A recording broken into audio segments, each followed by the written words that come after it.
มีความฮักมาได้จากกันไปจากใส่ใจบ่มีไหลใจ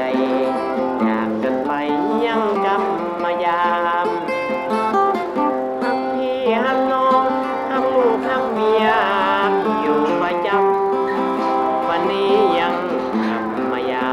มประจำบ่ลืมจักเถื่อ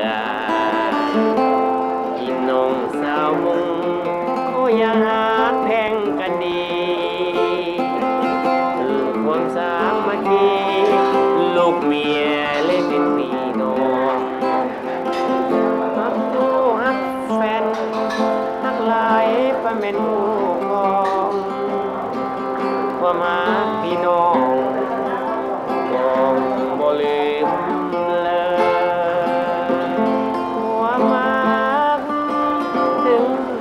ไปหลายปีมามือนี้จึงกลับคืนมาใหม่มีเสียงเพลงเข้าของวิดีโออยู่เดินยนต์เวียงจันทร์โอ้คงสุขสันต์ไปโพนสวรรค์ฝากไปหานายลาวสูงหากันนั้นที่ที่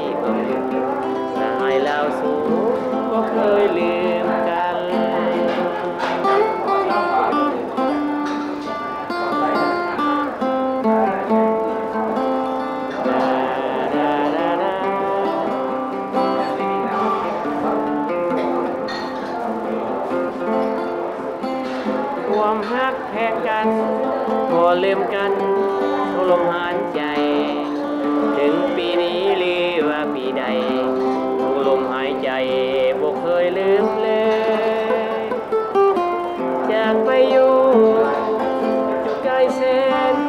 นไกลมีโอกาสขึ้นมาจนใดอยู่ไกลแสนไกลย้อนหักพี่น้องหักคู่ครองจงคืนมายา